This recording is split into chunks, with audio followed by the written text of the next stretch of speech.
దావీదు గారు ఇలాంటి పరిస్థితుల్లో నిరుత్సాహంలో విశ్వాస నిర్వీర్యం చేసేవాళ్ళ మధ్యలో ఉండి ముందుకు వెళ్ళి విజయాన్ని తీసుకుని వచ్చాడు. విమర్శించే నిరుత్సాహపరిచే అన్నలు ఉన్నప్పుడు యోసేపు గారు ముందుకు వెళ్ళి ఫలించాడు.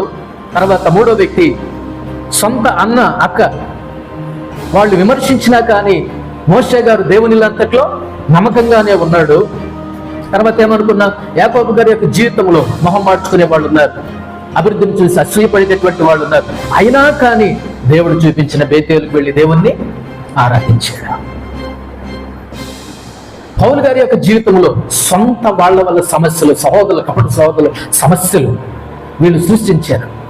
నేనేం అన్యాయం చేయలేదు, తప్పు చేయలేదు, నాకెన్నో ఆపదలు సృష్టించారు, మట ప్లాన్ చేశారు, చంపుదాం అనుకున్నారు, ఏదో ఒకటి చేద్దాం అనుకున్నారు. కానీ అన్నిటి విషయంలో ముందుకు వెళ్ళి గొప్ప సేవకుడిగా అనేక సంఘాలను కట్టి అనేక మందిని రక్షణలోకి నడిపించినటువంటి ఆత్మీయ తండ్రిగా ఆశీర్వదించబడ్డాడు పౌలు గారు.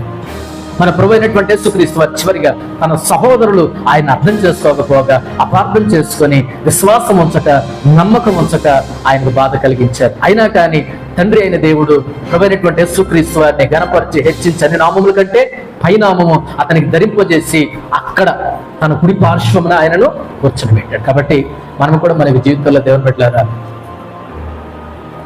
ముందుకే సాగాలి. అయిన వాళ్ళే, మన వాళ్ళే, కుటుంబీకులే, సోదరులే, తోడుగా ఉండవలసిన వాళ్ళే, ఆదరణగా ఉండవలసిన వాళ్ళే, ప్రోత్సహించేటటువంటి వాళ్ళే, బలపరచవలసినటువంటి వాళ్ళే మనకు అడ్డంగా ఉంటే, ఆటంకంగా ఉంటే మనం ముందుకే సాగిపోదాం, వెనకడుగు వేయొద్దు. ఇలాంటివి మన పూర్వీకులు కూడా ఎదుర్కొన్నారు.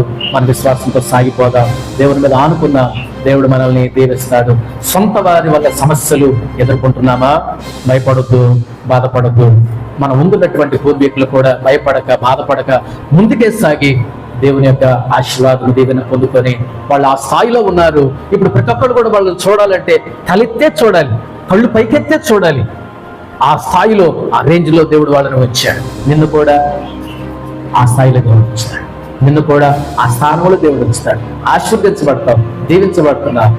నా వాళ్ళు నన్ను నిందించారే, నా వాళ్ళు అర్థం చేసుకోలేదే, నన్ను సాగుతున్నారే, నన్ను దూషిస్తున్నారే అని నువ్వు బాధపడుతుంది.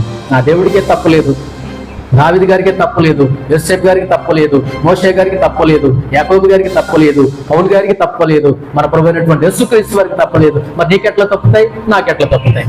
అందరికీ ఉంటాయి ఇట్లాంటి అనుభవాలు. అలాంటి అనుభవాలు వచ్చినప్పుడు మనం ధైర్యంగా నిలబడి ముందుకు సాగిపోదాం, ముందుకే వెళదాం. దేవుడు ఒకనొక రోజున తన బలిష్టమైన చేతి క్రింద మనం దీన మనసులుగా ఉన్నప్పుడు మనల్ని ఏం చేస్తాడు? ఆయన హెచ్చిస్తాడు.